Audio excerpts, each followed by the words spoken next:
आज शनिवार है और आज पूरे देश में राजनीति का पारा गर्म है।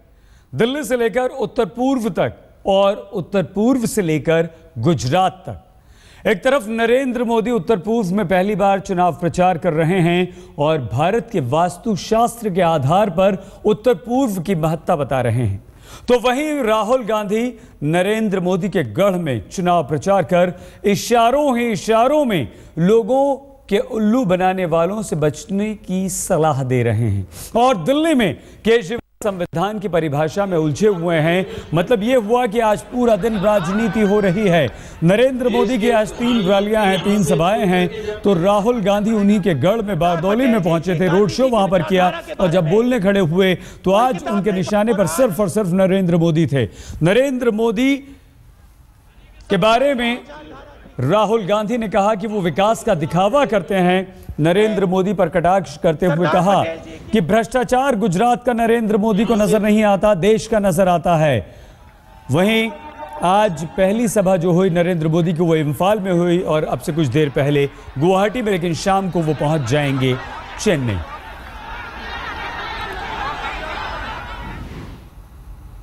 तो राजनीति के इस शनिवार में, आज के शनिवार में अब से कुछ देर बाद देश के 2 अलग अलग छोर से नरेंद्र मोदी और राहुल गांधी ने एक दूसरे पर हमला किया है। मुद्दा बने सरदार पटेल।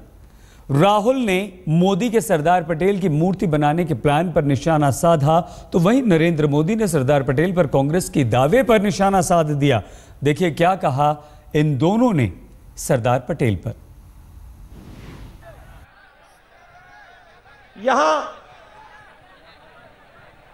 नेतृत्व है गुजरात में, सरदार पटेल जी की बात करता है। सरदार पटेल जी के बारे में कहता है कि भाई हम मूर्ति बनाएंगे, मगर इनके जो नेता हैं ये हिस्ट्री नहीं पढ़ते हैं। इन्होंने सरदार पटेल जी की, गांधी जी की विचारधारा के बारे में कोई किताब नहीं पढ़ी है, कोई समझ नहीं है। मैं थोड़ा आपको बताना चाहता हूं, सरदार पटेल जी के बारे में आपको बताना चाहता हूं। उन्होंने कहा क्या था, आरएसएस के बारे में क्या कहा था, मैं थोड़ा आपको बताना चाहता हूं। आरएसएस एक जहरीली विचारधारा है जो भारत की आत्मा को नष्ट कर देगा।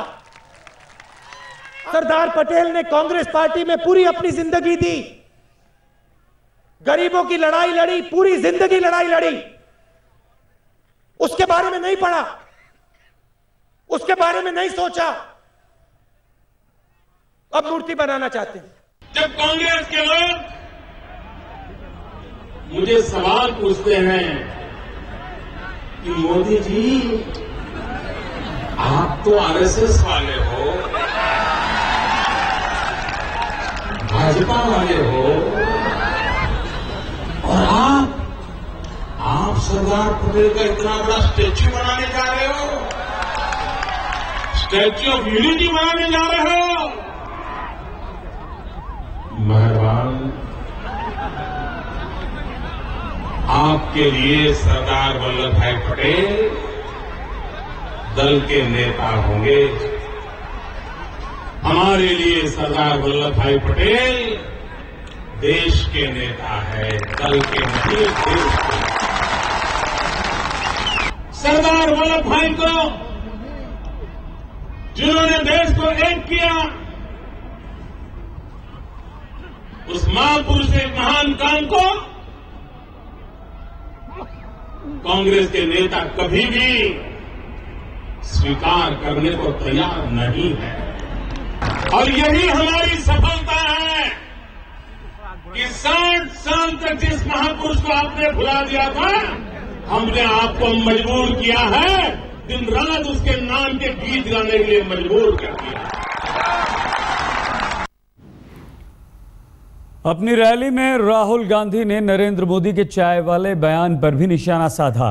राहुल गांधी ने कहा कि हर काम की इज्जत होनी चाहिए, न कि उल्लू बनाने वालों की। एक चाय वाला, एक गरीब मां का बेटा सर ऊंचा करे और कांग्रेस का एक भी नेता उसको सहने को तैयार नहीं है, ये उनकी मानसिकता का दर्शन करा। पूरा हिंदुस्तान कोई ना कोई काम करता है, कोई चाय बनाता है, कोई टैक्सी चलाता है, कोई खेती करता है और सबकी इज्जत करनी है। चाय वाले की इज्जत करनी है, चाय वाले की इज्जत करनी है, किसान की इज्जत करनी है, मजदूर की इज्जत करनी है,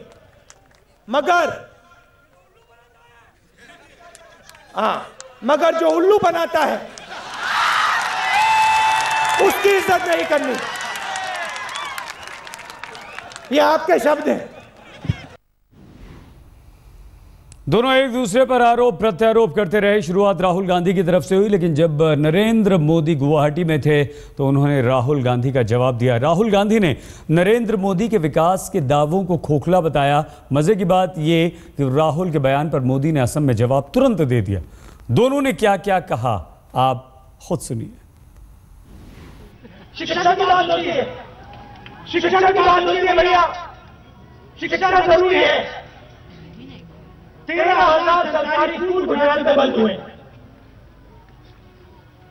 मगर बाकी हिंदुस्तान में शिक्षा की बात होगी, भविष्य की बात होगी, मगर यहाँ जो स्कूल बंद हुए उसके बारे में एक शब्द नहीं कहा जाएगा।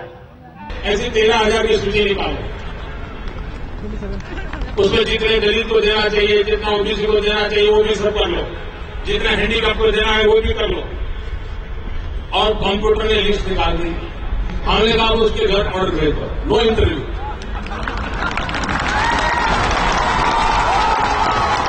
भ्रष्टाचार गया ही नहीं गया, नौकरी मिली कि नहीं मिली, अच्छे लोग आए होंगे कि नहीं आए होंगे, कोई सिफारिश करनी पड़ी क्या, किसी नेता का कूदा पकड़ना पड़ा क्या, किसी सिफारिश में रुपये देने पड़े क्या, रुपये देने के लिए कर्ज करना पड़ा क्या, माँ बाप को परेशान होना पड़ा क्या। आरोप प्रत्यारोप चलते रहे। विकास नहीं किया, लोगों ने विकास किया, उसका क्रेडिट नरेंद्र मोदी ले रहे हैं। जब ये बात राहुल गांधी ने कही, केंद्र के पैसे की बात कही, तो नरेंद्र मोदी ने बखूबी जवाब दिया। इससे पहले नरेंद्र मोदी ने मणिपुर से उत्तर पूर्व में अपने चुनाव प्रचार की शुरुआत की। नरेंद्र मोदी ने मणिपुर से बीजेपी के उत्तर पूर्व के प्लान को सामने रखा और जाहिर तौर पर कांग्रेस पर निशाना साधा। क्या कहा मणिपुर में मोदी ने, सुनिए।